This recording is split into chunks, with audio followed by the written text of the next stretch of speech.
Ya, hari ini dilakukan pelatihan angkatan kelima tim pemenangan pilkada yang nantinya akan diterjunkan dalam bentuk tim 9 di setiap daerah di seluruh wilayah Indonesia. Ini merupakan suatu langkah organisatoris yang tepat yang menunjukkan spirit gotong royong dan bagaimana PD Perjuangan memenangkan pilkada dengan cara-cara yang memenuhi kaidah-kaidah perencanaan yang baik, strategi pemenangan, penggalangan, strategi komunikasi, juga berbagai diferensiasi terkait dengan visi misi dari calon yang diturunkan dari pola pembangunan semesta dan berencana yang digagas oleh Bung Karno.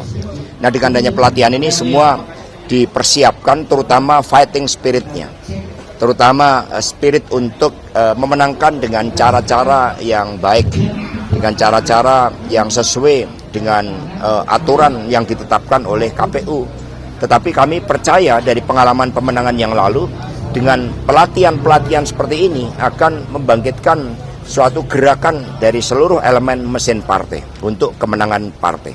Mas Hasto, kemarin Pak Said Abdullah bilang akan mendukung pemerintahan Prabowo asal sesuai dengan visi-misi partai, kemudian juga mengapresiasi kabinet zamannya Pak Prabowo. Tanggapannya seperti apa? Apakah ini sinyal PDIP akan gabung kabinet atau seperti apa? Terkait dengan keputusan strategis tentang posisi PD Perjuangan terhadap pemerintahan ke depan, Kongres telah memberikan mandat kepada Ketua Umum PDI Perjuangan Ibu Megawati Soekarno Putri.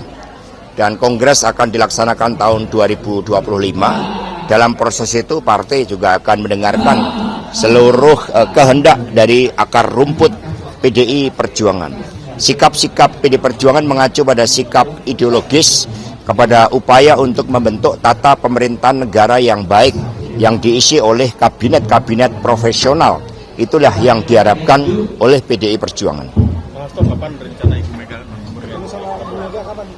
Ya, Ibu Mega saat ini masih berada di Rusia dan kemudian akan dilanjutkan ke Uzbekistan, karena antara Indonesia dan Uzbekistan disatukan oleh spiritualitas dengan sosok Imam Al-Bukhari. Dan dulu makam Imam Al-Bukhari itu bisa ditemukan karena kesadaran Bung Karno terhadap apinya Islam.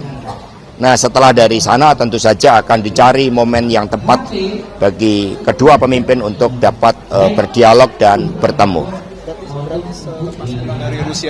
Ya, nanti akan kita lihat ya, karena pelantikan presiden yang akan datang kan terjadi pada tanggal 20 Oktober. Bagi PD Perjuangan yang penting adalah pesan-pesan ideologis terhadap jalannya pemerintahan ke depan, agar hal-hal yang fundamental seperti kedaulatan pangan yang mensejahterakan rakyat, kedaulatan energi, keuangan, Indonesia dengan jalan berkepribadian dalam kebudayaan itu dapat dilakukan dengan sebaik-baiknya. Kalau terkait dengan pilkada ini kan di beberapa daerah PDIP melawan banyak partai, yang paling dekat kan di Bogor dan di Pilkada DKI Jakarta, itu PDIP sendiri menyikapinya seperti apa? Di banyak wilayah sebenarnya PD Perjuangan menjadi jembatan penghubung dari seluruh partai politik. Bahkan kerjasama ini merata proporsional dengan Golkar misalnya, itu pada peringkat kedua, Gerindra pada peringkat ketiga, kemudian ada PAN, PKB, Hanura, Perindo, kemudian partai-partai yang lain termasuk Demokrat dan PKS. Sehingga dengan konfigurasi itu menunjukkan bahwa peta politik di daerah memang khas, dan di sini membuktikan PD Perjuangan mampu menjadi jembatan penghubung dengan seluruh partai. Bagi kita di beberapa daerah itu ada yang dikepung satu berhadapan dengan 17, itu justru sebagai momentum untuk kristalisasi semangat juang. Mas, ini Mas Pram sama Bang Dul besok rencana katanya ketemu Pak SBY. Ada sinyal apa sih? Ya, sebenarnya Jakarta kan milik semua. Jakarta menjadi representasi pencapaian kebudayaan Indonesia. Sehingga sesuai dengan karakter Mas Pramono Anung yang merangkul, yang diterima oleh semua pihak, ini yang justru memberikan suatu efek elektoral yang positif yang ditunjukkan oleh Mas Pram dengan Bang Dul, si anak Betawi ini. Sehingga ini merupakan perpaduan. Karena itulah di Jakarta kami semakin optimis, karena dengan kepemimpinan yang merangkul dari Mas Pram dengan Bang Rano, itu daya terimanya itu makin kuat. elektoralnya meningkat pesat. Pak Hasto, itu belum ada kepastian soal pemindahan ibu kota negara, juga soal penandatanganan Kepresnya, ada tanggapan nggak soal ini? Ya, sejak awal PD Perjuangan bersikap memindahkan ibu kota. Itu sesuatu hal yang memang perlu proses. Tapi dari gagasan awal, bahwa itu adalah perubahan paradigma, perubahan nilai, perubahan etos juang, itu kan kemudian akhirnya dipertanyakan ketika hukum pun mencoba untuk ditabrak. Maka PD Perjuangan terus mengingatkan bahwa seluruh gagasan yang membentuk pemindahan ibu kota itu juga harus dijalankan dengan penuh konsisten. Jangan ini hanya sekedar menjadi suatu proyek elektoral. Cukup? Ya.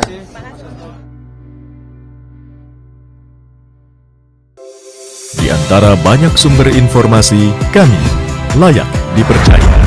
Karena kami menggali lebih dalam, berpihak pada kebenaran, berpegang pada data dan fakta, agar layak Anda jadikan referensi. Kompas TV, independen, terpercaya.